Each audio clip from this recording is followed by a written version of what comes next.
First item of business, can we get a roll call vote, please? Commissioner Robbins. Here. Commissioner Weiler. Here. Commissioner Forsyth. Here. Commissioner Ranua. Here. Commissioner Redding. Here. Commissioner Sandu. Here. No, sorry. He's not here. And Commissioner Sepulveda. Here. All right, now that we got through that. Second item tonight, approval of the agenda. Are there any additions or subtractions to tonight's agenda? None. Okay. I move we approve the agenda as written. Second. Forsyth motions, Mr. Robbins seconds. All those in favor? Aye. Any opposed? All right. That passes. We move on to item 3, recognition of the Board of Adjustments and Appeals of interested citizens. Are there any interested citizens that would like to discuss something not on tonight's agenda? No? Okay, moving on. Item 4, consent business. We have the approval of the Board of Adjustments and Appeals meeting minutes from May 8th, 2025. May I have a motion to approve the minutes from May 8th? I'll make that motion, Ranua. Commissioner Ranwa makes the motion. Second. Commissioner Robbins seconds. Roll call? Commissioner No? Robbins. Okay. Aye. Weiler. Aye. Commissioner Forsyth. Aye. Commissioner Ranua. Aye. Commissioner Redding. Aye. Commissioner Sepulveda. Aye. Okay, we have approved the minutes from May 8th. We have no public hearings on the agenda tonight, so item number 5, other business. Is there any other business? None. Okay. Then I will entertain a motion to adjourn to, I'm not sure, the next one, July 10th. July 10th, 2025 at 7 p.m. So moved. Commissioner Robbins makes the motion. Second. Commissioner Redding seconds. All those in favor? Aye. Any opposed? All right. Before we go on to the next one, I have it on the 3rd. Is that not right? It's on the 10th. It is, okay. Yeah. Okay, sounds good. It's, yeah, because the council meeting got moved back, so. After the, So there's no council meeting on the 1st? No. Got it, okay. Understandable. Appreciate that. All right, so then I will call to order the Shakopee Planning Commission at, I don't know, 7:05. I'll move on to item 1, roll call. Commissioner Robbins. Here. Commissioner Weiler. Here. Commissioner Sepulveda. Here. Commissioner Ranua. Here. Commissioner Redding. Here. Commissioner Sandu. No. Commissioner Forsyth. Here. Thank you. We'll move on to item 2, the approval of the agenda. Are there any changes or additions to the agenda tonight? Staff would just like it noted that item number 5A should also be reflected as a public hearing. Thank you, I appreciate that. So with that notation, I'll entertain a motion to approve the agenda. So moved. Commissioner Robbins with the motion, a second. Second. Commissioner Sepulveda with the second. Any discussion on that? Hearing none, all in favor? Aye. Any opposed? All right, perfect. We'll move on to item 3, recognition by the Planning Commission of interested citizens for an item that's not on the agenda. Since all the interested citizens are watching on YouTube, there won't be any here. So item 4, consent agenda. The only thing under the consent agenda are the minutes for May 8th. Any changes or additions to the minutes on May 8th? Okay, I'll entertain a motion to approve the consent agenda. So moved. Commissioner Robbins with the motion, second. I'll second. Commissioner Ranua with the second. Any discussion on that? All in favor say aye. Aye. Aye. Any opposed? All right. That passes unanimously. We'll move on to item 5, general business. There are 2 public hearings under general business. The first one is 5A, an ordinance amending City Code Section 151.002 and 151.007K related to agricultural uses and seasonal sales stands. I'll need a motion to open the public hearing. So moved. I got Commissioner Sepulveda with the motion, Second. Commissioner Robbins with the second. Any discussion on opening the public hearing? Hearing none, all in favor? Aye. Aye. Any opposed? All right, do we have a presentation from staff? Yes. Thank you, Chair, and good evening, members of the Commission. As stated, this item, number 5A, is related to an amendment to a couple of different sections of Chapter 151, which is our zoning code, specifically related to agricultural uses in our rural residential zoning district. So just a little bit of background. As you may recall, staff was asked to review regulations surrounding agricultural uses and seasonal sales stands in the rural residential zoning district. So we've spent a fair bit of time reviewing the existing language in our code. I've summarized it just briefly on the slide. Our current ordinance language allows for agricultural uses and seasonal sales stands as a permitted use only in our agricultural preservation or ag zoning district. Seasonal sales stands, if the principal use of the property is agricultural, meaning no residence, it would be allowed with a conditional use permit in the rural residential zoning district. So just seeing that alone, it's been quite some time since we've reviewed these, and we have had some requests from not only commissioners, but also council members and members of the public for us to take another look, because we do have a fair number of rural residential properties, most of which have residences on them today, some do not, that might be interested in doing more agricultural type of uses. So that's kind of the background. So staff put together some proposed changes based on that, which we'll go through shortly. And if you have any questions, certainly let me know as we go along. The last bullet on this particular slide mentions more of our commercial zoning districts. Staff did not make really any major changes to our commercial zoning districts. We haven't received a lot of input or feedback that there's an issue with those. So we just made some final finite, more grammar-related items, as seasonal sales stands are allowed in most of our commercial zoning districts. I think the only zoning districts where you could not have a seasonal stand would be our business park district, if you're familiar with where that is in our community, kind of the east side of 12th Avenue, east of Canterbury Road, and then just south of 169, kind of in that same area, which is more of our business park, where GN, formerly the Shutterfly Building, and some of the other more true business park businesses are located. So no seasonal stands there, but in other areas you can. So the proposed ordinance that we're looking at decided to take our agricultural use definition that you can see kind of in the table on the right, in the table of uses, so it's in black, and we decided to break that into 3 different types of agricultural uses. Today, the agricultural uses definition is just one big giant definition that encompasses livestock, it encompasses fruits and vegetables, it encompasses grains and, non-animal related crops as well. So we thought as staff it made the most sense to break those up into 3 different types. I'm not going to read all of the definitions to you, but they were in your packet as a clean, and then I did provide a red line version at your chair this evening if you wanted to take a closer look at the actual changes. So we broke it into agricultural uses specifically for crops, and those are currently permitted in our ag zoning district, and we're proposing them to be an accessory use in rural residential.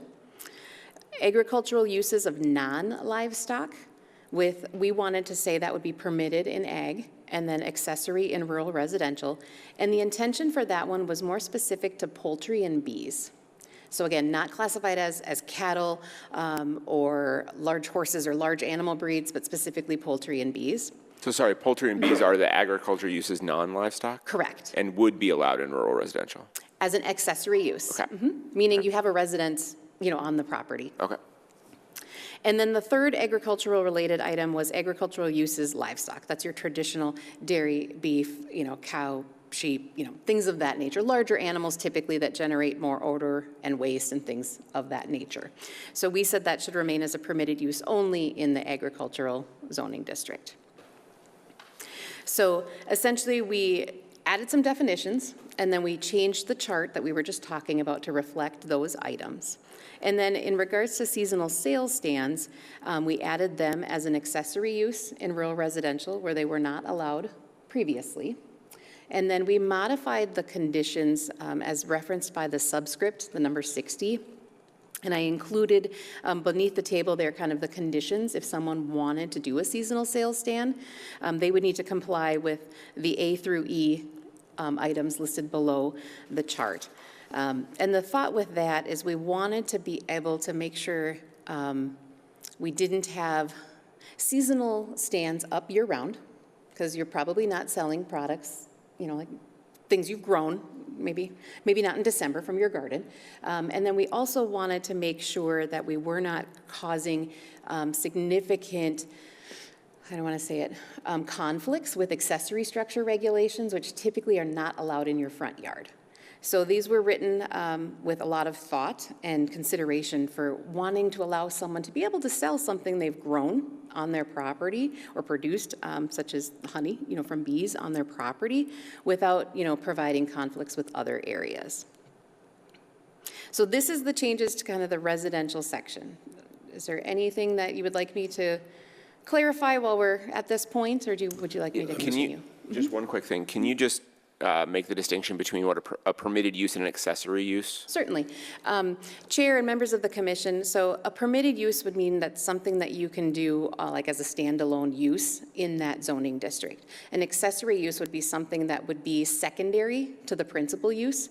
So most common in the rural residential area, your principal use is going to be your single-family home.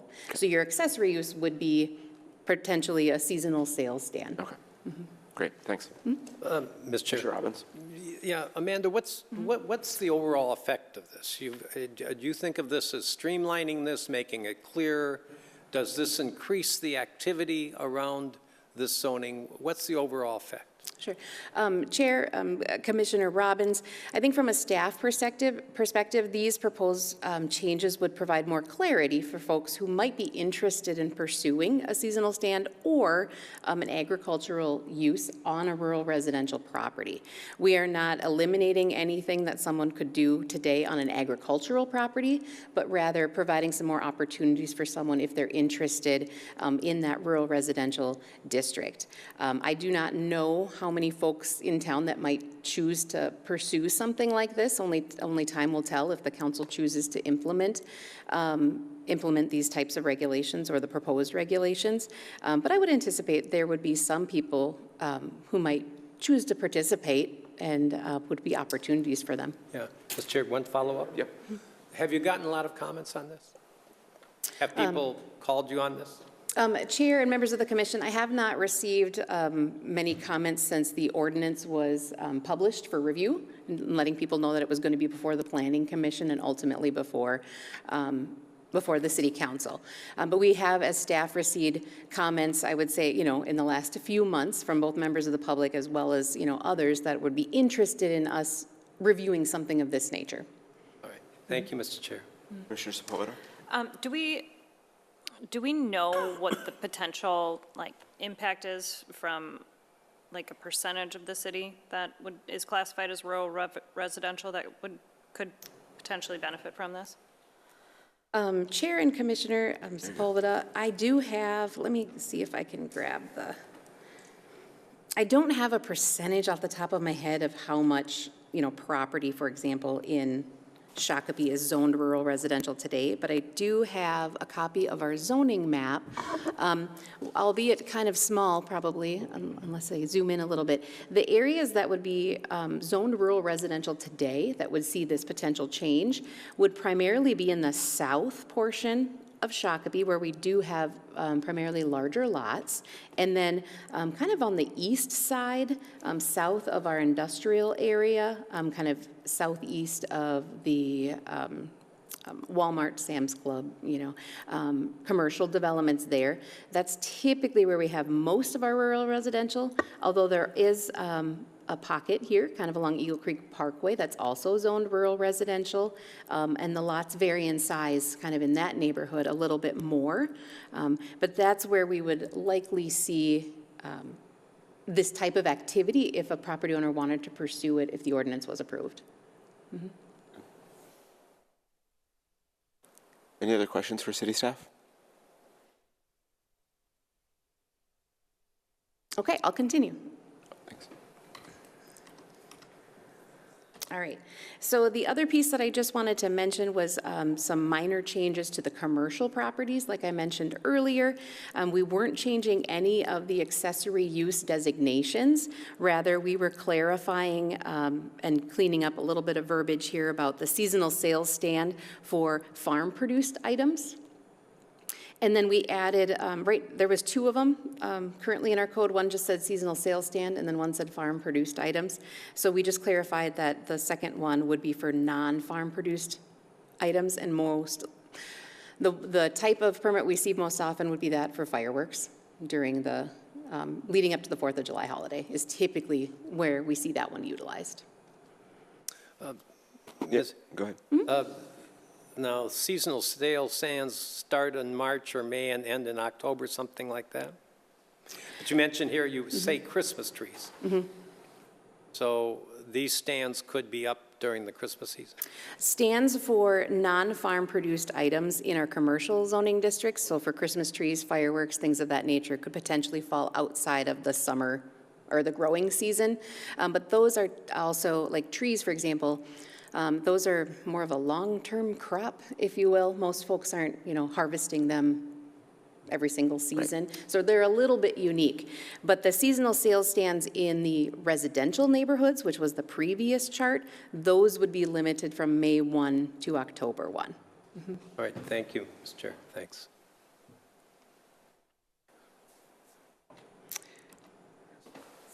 Time, that's kind of the culmination of my presentation, but certainly if you have other questions or if there's other items you want to review, we certainly can do that.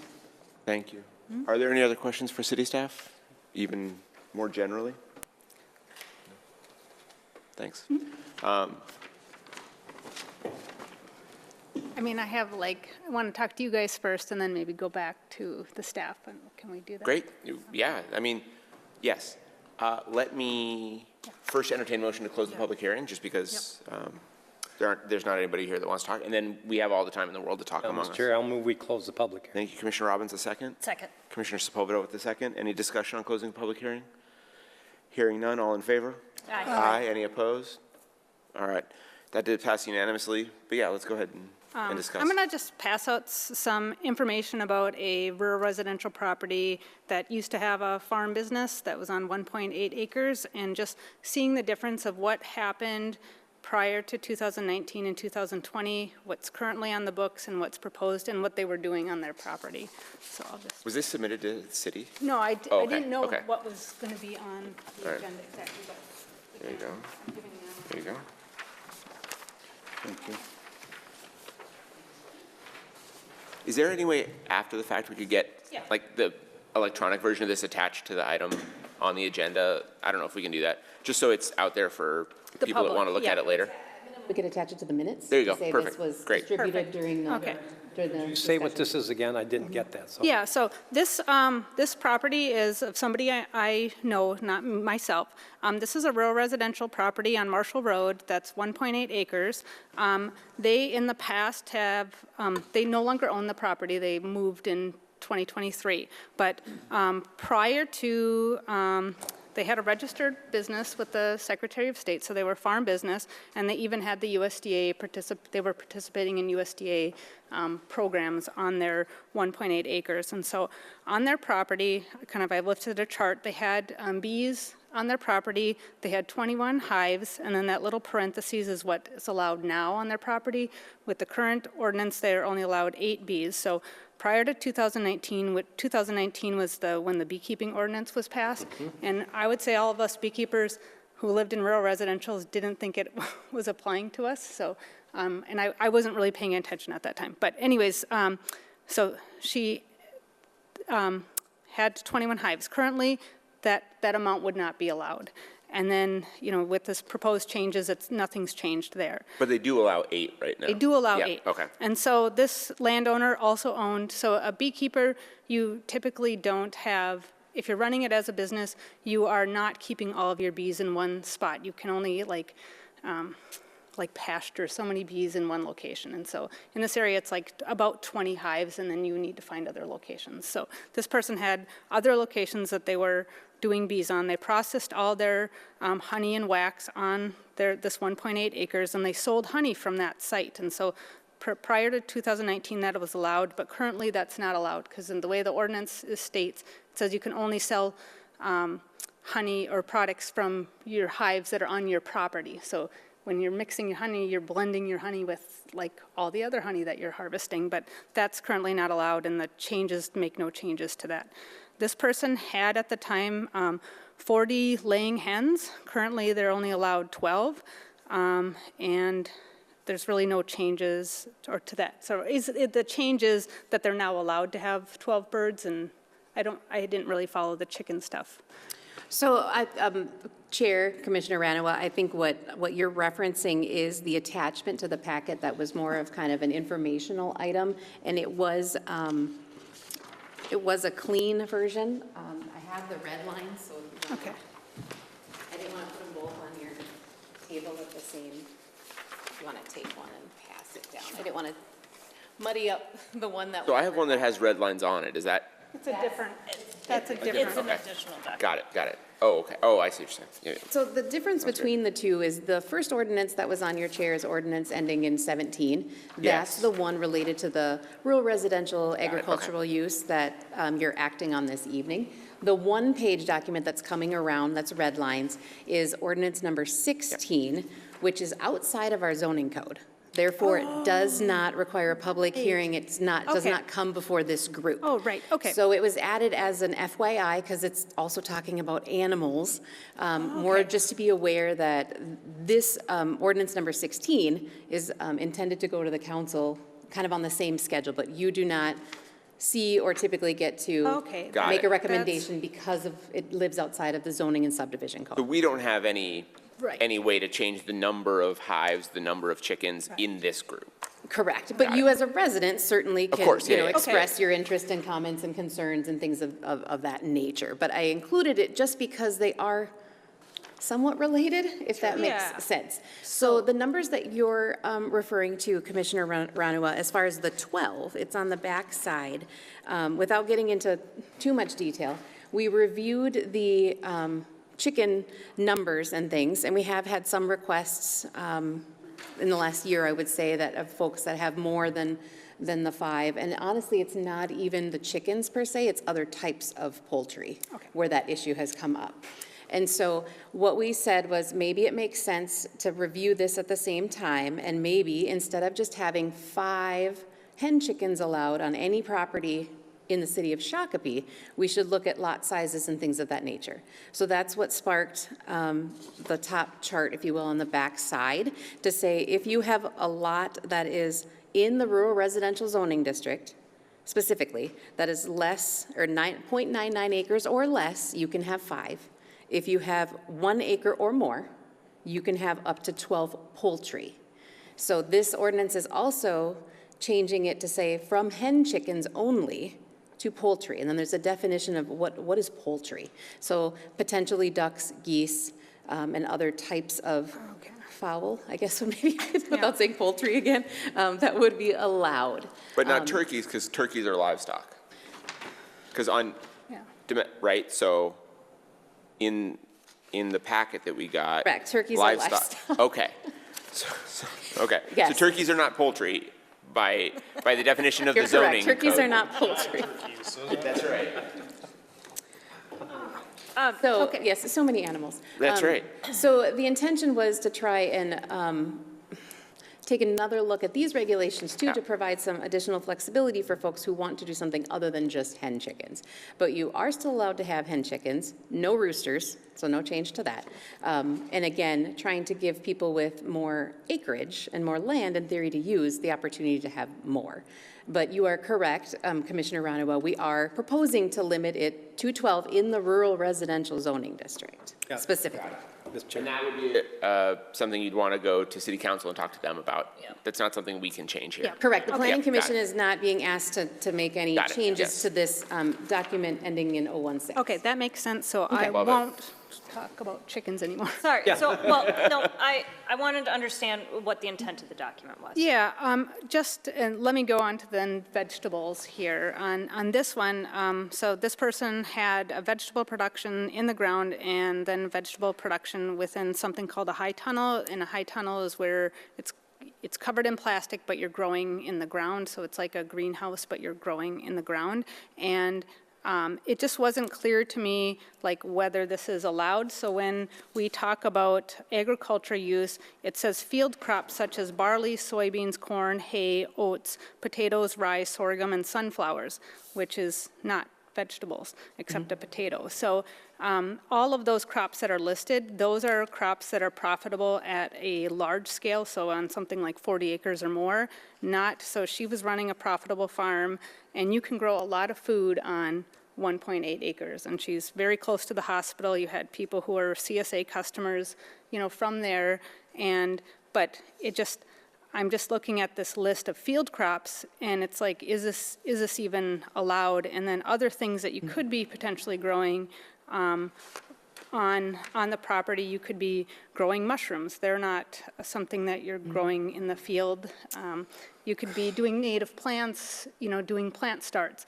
That's not something you're growing in the field. So what was the intent with limiting it to, or I know the word says such as barley, soybeans, but these are all things that you grow at the big scale. So what, and I get that that's under the people who are on ag preserve, that makes sense for them, but if we're gonna be bringing back agriculture, so agriculture used to be allowed in rural residential properties. The only limit, like I remember reading the ordinance back when I bought my property and up until when I moved up north briefly, it said like I could pretty much do anything except I could only have one horse because I had 2 acres. Commissioner, I'm trying to get your point. Your point is that some of the things aren't mentioned there and you're concerned that there's not vegetables, is that what your point is? Yeah, or it just, you said it like provides clarity, and I'm just looking at it's like, if this were allowed, would my neighbors be allowed to do some of the things that they've wanted to do?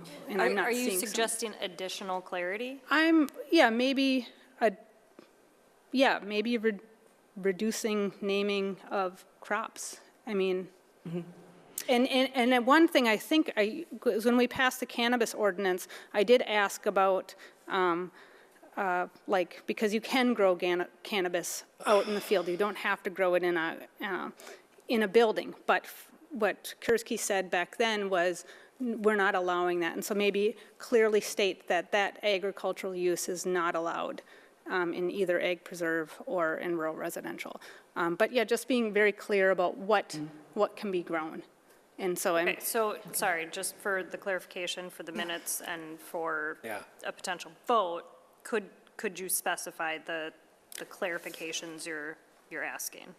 This is on 017, right, where it says agriculture use crops? Agriculture use crops. So for the use of growing or production of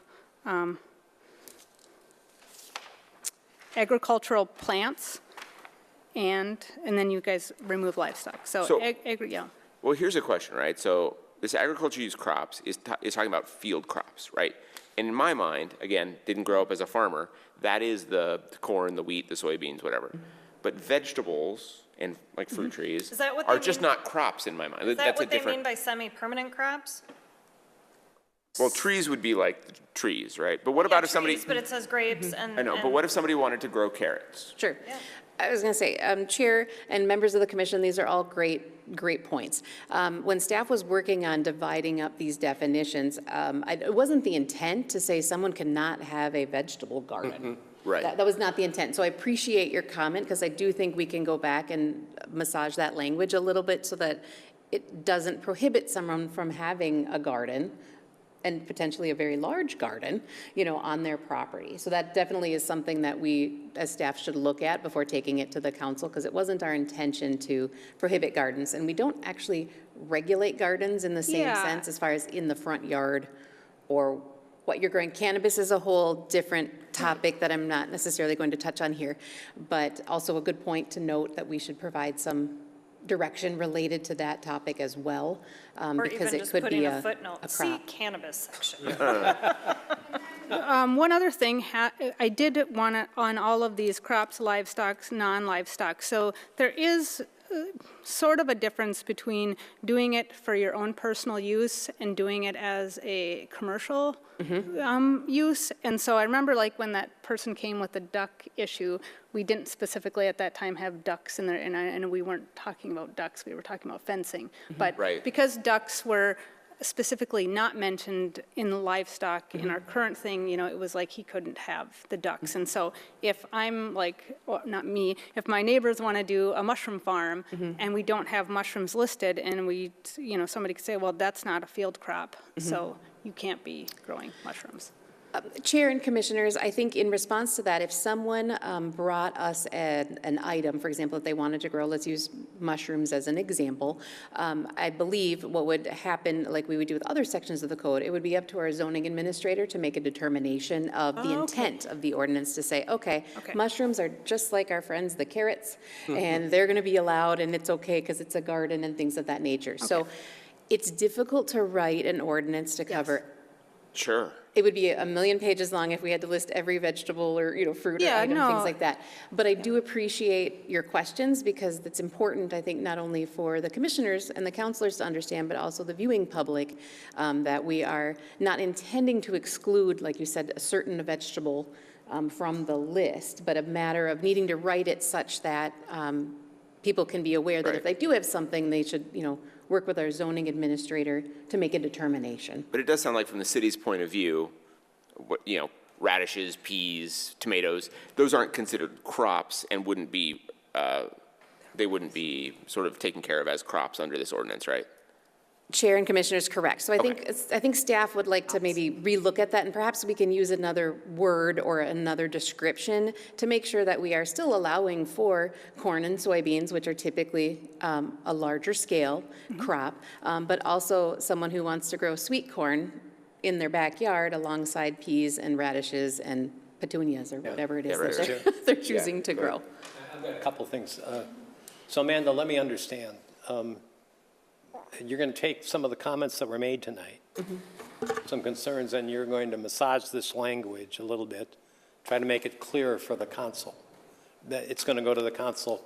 So if we pass this, we'll have to do this with some kind of language that says pursuant to the corrections that staff will make prior to a council vote. Am I right about that? Yes, Chair and members of the Commission, staff would strongly encourage you to, if you're comfortable, making a recommendation with suggested language changes. That way staff can make sure that we are accurately reflecting your thoughts. So when it goes to the council, which at this point we're intending to bring it to them on June 17th, which is their second meeting this month, and we can make sure we have a clear understanding of what your recommendation is. Right.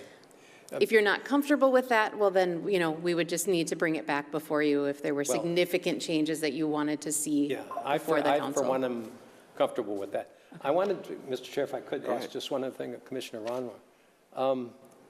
You said something about honey and about honey that's produced on the land and then mixed.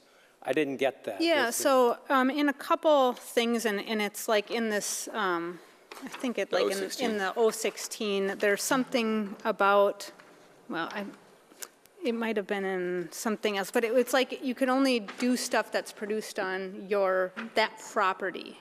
So let's say I'm a small scale farmer, like this example, this person, so at this scale, it's hard to say grow squash profitably. So maybe they leased another property somewhere else and are growing squash, but it's being sold from this farm, from this property, but the squash wasn't grown there. And so the way the ordinance is written, that's not allowed. So kind of same thing with the honey. If there was only 8 hives on the property, but they have 20 hives over here and 20 hives over here, and then they're processing it there, then, the honey that they're selling isn't all from that farm. Well, but that's an interesting point. Amanda, do I understand that that's something that we can clarify, or is that a point? So, again. That has to do with planning. Today. No, because if it's 16, that's out of our purview. Correct. It's not something that the Planning Commission is being asked to act on, but just for a train of thought or something to keep in mind. The intention with that for ordinance ending in 016 was to try and allow folks, particularly in rural residential, who want to have crops and things that they are growing and producing on their property to be able to sell them with those items as far as the conditions for the seasonal sales stand. It is on number 17. What is? Oh, yes, it is. I'm sorry. You're right. I just looked it up. So it is under superscript number 47. Any goods sold And in shall be the 60. product of So the it's related to specific the seasonal sales stand specifically. And what we were trying to avoid was someone selling items that they are actually not growing and producing, as well as items that weren't grown and produced. So the intention is not to sell widgets or windmills or wind chimes or your children's drawings, although they're probably beautiful. The intent is not to sell those, it's to allow you to sell the garden products, if you will, or honey that you're growing on the property. Do you understand that? Oh, yeah, so if you go up north, sometimes it like really makes me mad. It looks like they have like these trucks that have like some like handwritten like fresh produce, and it's like, wow, there's no way a watermelon is ripe here up in northern Minnesota right now. Like, Right. you didn't grow this here, you just bought it from some wholesaler, and you're pretending like you grew it. But by the same token, you want some flexibility for If they something that was own like partially made on site. Or they own that They production. still own the right to the product that was produced by, But they were just it's produced on a different somewhere piece of else, property, right? Yeah. Yeah. I And know, we're cutting hairs, but I'm just saying, like, that's Yeah. what, like, producers do. So like in Minneapolis, they have urban farms, and often those urban farmers own, like, they're leasing 6 different vacant lots in Minneapolis, and they're all selling them from one location, and it's from multiple lots, but they own or lease all of those lots. Yeah. This is, do you understand, because we're splitting hairs here a little bit. We're not saying, we wouldn't allow somebody to sell honey that was made in Texas on the lot here, or something No. like that. But, Right? No. Yeah. all right, but we are allowing somebody to sell honey at a lot that might have been produced on that lot, Yeah, and and- then on another lot. So if you're Well, we doing would it, have to edit this to allow for the second one. yeah. The way this is written, it would only be the hives that are specifically on that lot could make the honey that is sold at that stand. Okay, agreed. That's the way this. That's what this is written now. You're not going to be profitable, so this is definitely at a hobby scale. If you're just allowing 8 hives, it's a So hobby. are you suggesting something different than what we have here?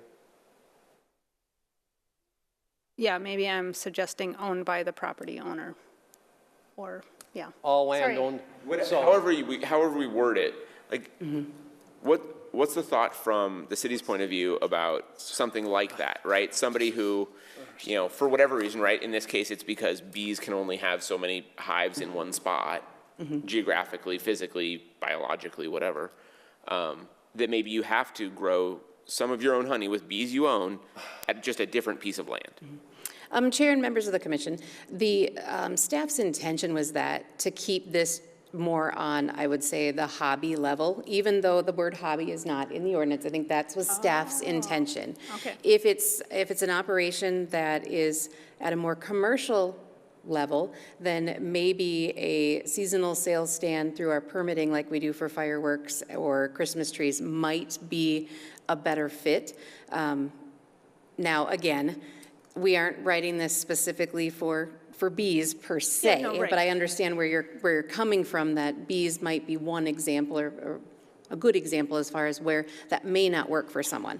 I guess I would just encourage you to think about it as far as our intention was, again, more of a hobby level, not a full Okay, that- commercial business. I agree with that. Like, this is at one level, and then if you're gonna take it up a notch and want to be more profitable and have that, then there's If you want other to be things. a farmer, Yes, then there's be a other farmer. things that you need to Yes. go through. There's permits and things like that, and I think we need to keep those. Or different zoning. Those So- levels, yes. Mr. Chair, if I could summarize. So if we pass this today, just for my example, this will mean that what we're saying is you can only sell what you can grow on the land. That piece of It- land. Where the Piece of land. seasonal sales stand is, yeah, exactly. Okay. That's what we. That's what is in that's the what all ordinance of right this now. says. Yep, All right, thank you. yep. All right, so, any other discussion about this? Yeah, I'm going to be just a bugger here. So, no, it's great. so poultry and bees are, by USDA definition, livestock. And so I think maybe like having different classes, just agriculture use livestock class A or something, and that's going to be your bigger animals, and then livestock class B, because they're both livestock. under USDA definitions of what livestock are. And so you're just, limiting in rural residential, you're making it just smaller, that only Class B livestock can be there. And so not So you think that the term non-livestock is not technically correct? it's inaccurate. So what would be the more accurate word? Well, Just she just said like Class A, Class B. Class I think that makes sense. because they are livestock. That follows And it. according to the USDA, poultry and bees are Class B livestock? No, Like, I don't know. no, I'm just saying they're livestock. So calling them non-livestock is. USDA does Got not it. have classes, they're just No, all livestock. I'm just So saying we could that for create a- your But purposes. we want to carve we out wanna bees and carve it out. poultry. Right. Poultry that aren't turkeys. Yeah. Yeah. Chair and members of the commission, I guess I'm not Without being familiar with the poultry? USDA definitions here this evening, so we Totally. would need to take a look at that and see if that's a recommendation of this group. Yes. That would be something that we would have to look at to make sure it encompasses our intentions with those other animals. Yes. Because we do not want to be allowing some of those larger breeds of animals in our rural Totally. residential And I think this is district. more a semantic thing, right? So semantically, the USDA calls it all livestock. But we as a city have the right to carve out whatever we want to carve out, right? And so we're carving out poultry and bees, which are livestock, into a more permissible thing. I'm just saying I'm saying making a class. Call one USDA excludes poultry from the definition excludes of poultry. livestock. Wow, last night when I looked it up, it was included in whatever I searched up. And then people What have about gotten mad at me when I was a beekeeper. They're like, well, what do? Do you do crops? No, I don't do crops. Do you do livestock? And I would say no, and then I'm like, no, I do bees, and then I would get yelled at for saying, I no, think the those are livestock. recommendation would be that we use, if the intention of this is to help provide clarity, we use language that's consistent with USDA, and I fully agree, we should be able to carve out sections any way we want to. Totally. We can call them whatever we want to, but if using livestock and non-livestock is in some way in conflict with definitions at the USDA, let's It make could just be agriculture use non-permitted, agriculture use permitted, or exactly. something like that, right? I mean, like- Yeah. it very simple. Or, So I think the intent has not changed in our opinion. Amanda, do you understand what he said?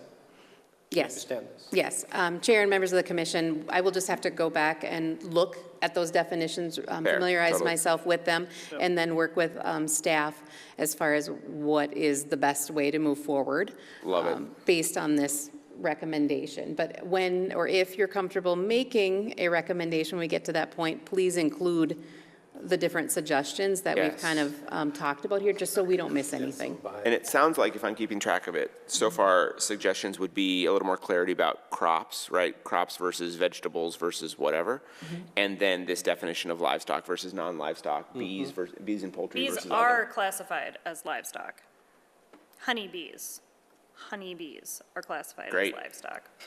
Okay. Poultry is not. So Well, weird. we will let the city staff figure that out on their own, if that's what we want to do. Are there any other sections of this that we want city staff to clarify before bringing to city council? Do we get the side of the mic? Okay, I'm not hearing any yet. Are there any other sections that we want clarified? All right.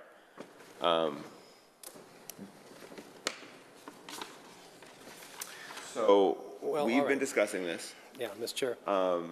We can discuss it more? Yeah. Or we can entertain a motion. Yeah, Ms. Chair, could I say a couple things?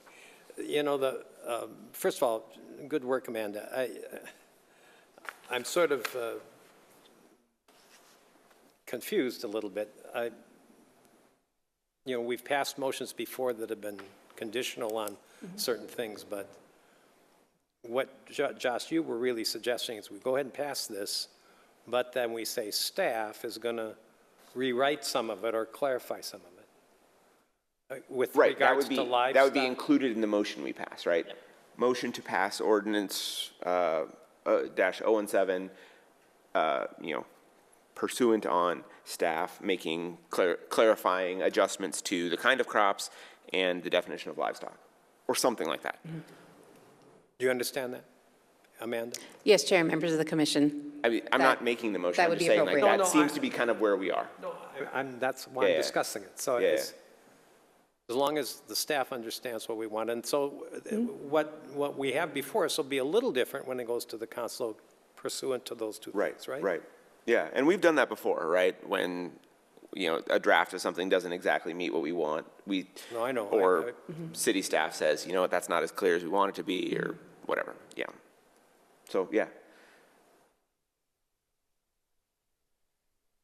And then when it goes to city council, right, the draft that city staff has, changed will be available for people to look at before the meeting, and then they can, talk about it at the meeting, right? Yes, Chair and Commissioners, I would encourage you to review the packet, which is available prior to the meeting.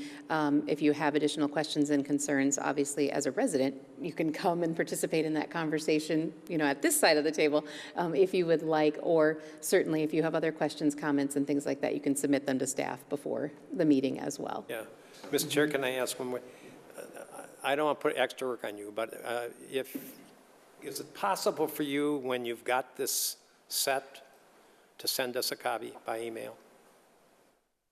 Chair, members of the commission, anyone who would like to see, the staff report or the materials that go with it once they're available, absolutely, we can certainly send that out. I would just advise everyone to make sure that if we do that, do not reply all due to open meeting laws. And if you're seeing something that you have a question on, just reply back individually to the staff member who sends it out. But yes, once it's available, likely it would be available to the public at the same time that you would receive it as well. But if you'd like us to send it out, we certainly can do that. I would appreciate getting, when it's available, a copy of what you send to the council pursuant to the motion we're going to make tonight. Yep. And that'll also be in the packet that is it publicly available before the council meeting? If you're here. No. The I mean, packet's yes, available it's on the online. website. it's Yeah. online. Yeah, okay, all right. Appreciate that, thank you. Any more discussion? Is there anybody here that'd like to make a motion? Well, Mr. Chair, I'll make a motion to approve the ordinance amending City Code Section 151-002 and 151-007K related to agricultural uses and seasonal sales stands, with the added direction to staff to clarify, Josh, help me, clarify. The two areas of clarification I have are the type of crop and type. also the definition of livestock. All right, so to clarify the types of crops and the definition of livestock. That's my motion. All right, thank you for that. Is there a second? Second. Commissioner Sepulveda with a second. Any discussion on that? Hearing none, we'll go to a roll call. Commissioner Robbins, Aye. Commissioner Weiler, Aye. Commissioner Sepulveda, Aye. Commissioner Randall. Aye. Commissioner Redding, Aye. Commissioner Forsyth. Aye. Thank you for that. That passes unanimously. We'll move on to item 5B, which is a public hearing on a comprehensive plan amendment to figure 4.11, residential development potential by decade, all land uses, and figure 4.12, planned land use in the 2040 comprehensive plan. I'll entertain a motion to open that public hearing. So moved. Commissioner Sepulveda, is there a second? Commissioner Robbins with the second. Any discussion on opening the public hearing?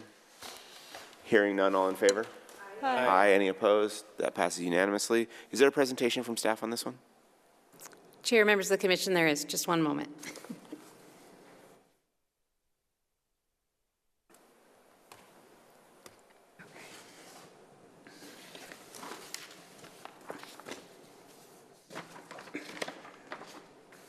All right.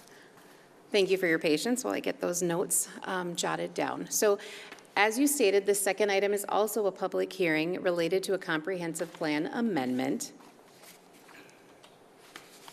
So a little bit of background. We have the 2040 Comprehensive Plan, which includes future land use classifications to guide a broad pattern of land use and development types.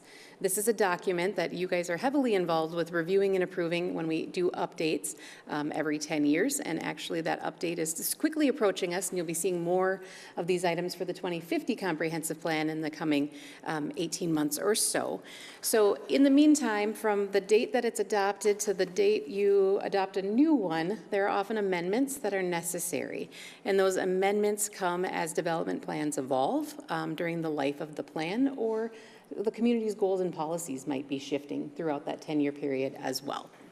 So this particular item was one that the Planning Commission conducted a public hearing for last fall that you may recall. It was the project was the Shakopee gravel pit that kind of was the catalyst for last fall's amendment that you guys reviewed. And at that time, the request was to change the density range, so more of a text amendment for the mixed-use commercial center classification. So we went through that process. We brought it to the City Council. The City Council approved it. We submitted it to the Met Council, and they brought it to our attention that that particular change would likely put us in conflict with some other important parts of our plan, including the housing policy, which is directly related to affordable housing, as well as the Livable Community Acts. And we have a number of projects, 2 currently in our community, that are partaking in some of those grant funds.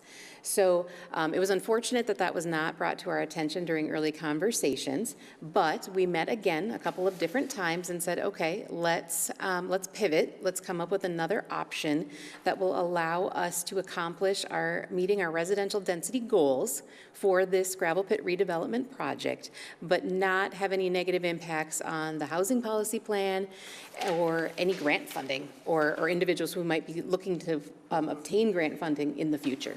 So that's what brought us to this evening. So staff met, we've come up with a new option, and so we want to get the public's opinion and your opinion on it this evening. So here we go. Okay, so the comp plan amendment before you this evening is specifically related to 27 acres.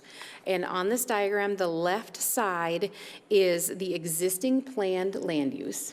So I'm going to skip forward. Close your eyes if it gets to be too much.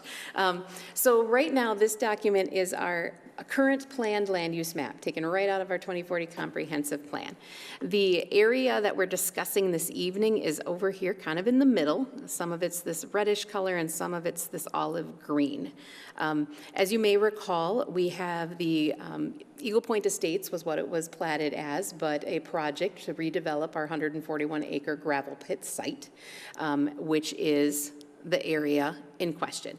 So the first comp plan amendment that we brought before you was to change this kind of reddish color here to a different density range. And that's what the Met Council said, hold up, that's not going to work. So we went back to the drawing board and we came up with this option, which is taking 27 acres on the west half of what's red today, and then if you look to the map to the right, and changing that red portion into 2 different options. Or excuse me, not 2 different options, 2 different classifications. So we are changing part of the red to this orange color, which is mixed residential, and part of it to this olive green color that matches the property to the south. And the reason for that is because the proposed residential densities for the gravel pit project fall better into these land use classifications than the mixed use center. It's a very dense project over in this area, and I do have a project map if you'd like to take a look and refresh your memory. But the Metropolitan Council said we need to make sure that your plats are in compliance with your comprehensive plan. So the document on the screen right now is just an inset of the approved preliminary and PUD plan for this gravel pit redevelopment project. So the area that you're reviewing this evening is this purple and this blue, which will now become orange from a guiding perspective. And this, it's supposed to be pink. It almost looks kind of purplish on my screen here, but this section here, which is going to become olive green. So the whole purpose of this action this evening, and then ultimately what the City Council will be asked to review and approve, would be to make sure that this proposal, which is quite dense on 35 and 40-foot wide lots meets our comprehensive plan classifications. So we are no longer going to be changing the residential density of the text like we originally proposed last fall. Even though the council approved that, we'll be rescinding that particular approval and replacing it with something like this if they're so inclined when they see this later this month. So it is, I don't want to say housekeeping because that seems to downplay the importance of this because that's not our intention, but it is important to make sure that our guiding document matches, our intended development. Yeah. And just to be sure, this map, nothing's changing on this, right? The layout of the houses, the number of houses, the kind of houses, like none of that's changing, right? Chair and Commissioners, that is 100% correct. Okay. Nothing is changing with the map that you're seeing on your screen right now. And the only way it could change would be if the developer, for example, came in and did a PUD amendment, because this has already been preliminary platted, and the PUD approval has been given. So it would take quite a bit of work to go ahead and change that, and the developer is not proposing to change anything with this at this time, or as I'm aware, in the future. This is the plan they're going with. Mr. Chair? Yep. Commissioner Robbins? So that's not changing. Go back, Amanda, a minute. Again, it may be just me, but so we are doing this tonight. You said housekeeping, but I'm kind of struck by that. Why are we doing this? Because the Metropolitan Council said we have to do it, or for better clarity, or because it fits what we just saw on the map? I'm unclear on that. Sure. Chair and members of the commission, communities are required to have a planned land use or guiding land use map. Yes. And we need to make sure that developments that are occurring comply with that guiding land use document. And it has multiple different classifications. And on your screen right now is just more of a supporting document that lists all the different types of classification, the density that's required, because the Met Council approves this document, and if we find that we are not complying with it, then that's a problem, because the Metropolitan Council holds all of the sewer permits. Yes, And they yes. want to be aware of what we're doing in our communities so that they can make sure that they can plan accordingly for different items, including sewer capacity as well. So there's multiple reasons why communities have to go through this. What we find ourselves in is that we have a very good project with a lot of density that is no longer in alignment with that 2040 comprehensive plan. So we need to make these changes to make sure that we stay in alignment with our plan. And we have had numerous conversations with the Metropolitan Council for this new proposal. They are in support of it. They have confirmed in writing that it will not, this particular option, as shown here, will not cause concern with the housing policy plan, which the previous option, it sounded like had some concerns, and it won't negatively impact any Livable Communities Act funding. So those are our two priorities to make sure that we're not making a change that's going to have negative impacts elsewhere. Okay, so could I just clarify? So in other words, there's a development here that we approved, and this change tonight will make that development Compliant. comply with our comprehensive plan And with the Met Council. and with the Metcon. Is that right? Chair and members of commission, we would be one step closer to them complying. Fair. And I word it that way only because it requires a recommendation from this group, city council approval, and then we actually have to submit it to the Metropolitan Council for all right. their review and approval. Right. So once they review and approve it, then absolutely the gravel pit redevelopment project would be in compliance with our amended comprehensive plan that would reflect these new orange and green areas on the screen this evening. Right. But it does sound like you've done a lot of work on the front end to make sure that it's not really a huge risk when you present this to the Met Council. Correct. Yes, they Good. cannot guarantee approval. But Of course we have not. received assurances from our sector representative that we are headed down the right path. Great. All right, yeah, thank you. Well, I just kind of wanted to underscore that point, because why would they recommend us or guide us to do something and then say, oh, well, you didn't do all the job? So I sincerely hope, Met Council, that you did your due diligence and there is not going to have them come back and say, oh, but you didn't do this over here. Chair and members of the commission, noted. Right. And we have done a fair amount of work with our Met Council partners and with our sector representative and with representatives of their housing policy areas, which is not a section that we typically work with, to make sure that we can accomplish not only our project goals, but also be compliant with the density requirements that we are committing to. So we're working diligently to make sure that we can have everything set up appropriately moving forward for this project. Thank you. We appreciate your due diligence. But again, nothing's changing. Number of homes, none of that is changing. None of that's changed. The PUD is still the same PUD. Chair and Commissioners, yes, I will reiterate, nothing is changing with that particular project, but it's that project that is requiring a change Yes. to our land use, our guiding document. And we appreciate the Correct. reiteration. So, any other questions for city staff about this? Chair, I apologize. I go should ahead. probably mention one other item. Yes. So in addition to the colored map that you just saw there, this particular request does involve changes to a second figure, which is the one that's on your screen. And this is required changes that are necessary due to the changes on the colored map, if that makes sense. Sure. Because we're modifying the acreages of the red is going down, orange and green is going up, we have to make the appropriate changes to this figure 4.11. So can't do one without the other. Appreciate that, but that makes sense. That makes sense. Yeah. Great. Any other questions for city staff? All right. This is a public hearing. Seeing nobody that wants to talk, anybody interested in closing the public hearing? Chairman, I'll make a motion to close the public hearing. I'll second. Commissioner Weiler with the second. Any discussion on closing the public hearing? Hearing none, all in favor? Aye. Any opposed? That passes unanimously. Since the public hearing's closed, we can discuss it more, or we can just go straight to a motion. Chair, if I may, I feel like I should also mention that staff feels we meet the criteria. I didn't finish the presentation. I'm so sorry. We did. We interrupted the presentation.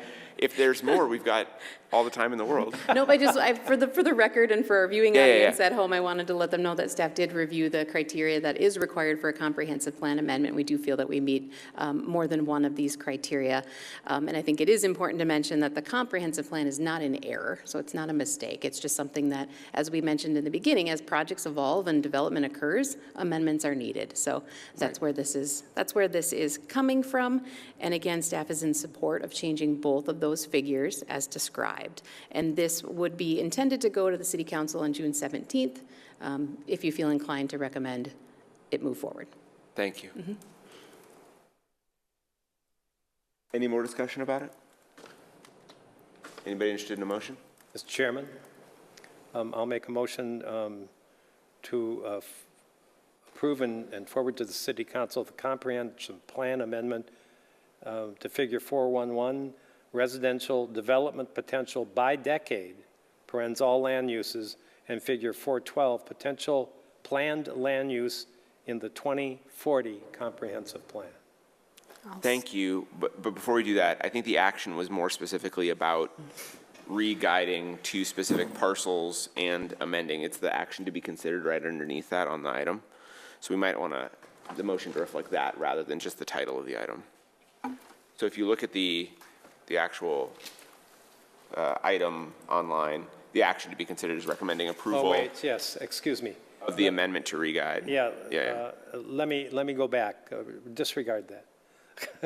I recommend approval to the City Council of the comprehensive plan amendment to re-guide approximately 27 acres of PID 279160102 and 279160110 from mixed-use commercial center to suburban residential and mixed residential, and amend figure 411 to reflect the proposed changes for each classification. Perfect. That sounds great. Yeah. Second. Commissioner Redding with a second. Any discussion on that motion? Hearing none, we'll go to a roll call vote. Commissioner Robbins, Aye. Commissioner Weiler, Aye. Commissioner Sepulveda, Aye. Commissioner Randall, Aye. Commissioner Redding, Aye. Commissioner Forsyth. Aye, that passes unanimously. Great. So we're done with items 5A and 5B. That moves us on to item 6, other business. Is there any other business that's not on the agenda? Just one thing, Mr. Chair, and I talked to Amanda about this. I mean, I will just mention that I'm hopeful that sometime in the later summer, early fall, that we're able to take a tour and get out and see some of the projects that we work on, That sounds great. I think last meeting we had talked about August sometime. August or something. I thought that's what we talked about. But yes, we should definitely keep that top of mind. Any other business? All right. We'll move on to item 7 and entertain a motion to adjourn. So moved. Commissioner Redding with the motion, second. Second. Commissioner Robbins with the second. Any discussion on adjournment? Hearing none, all in favor? Aye. Any opposed? All right, we are adjourned at 8:07 until May 10th.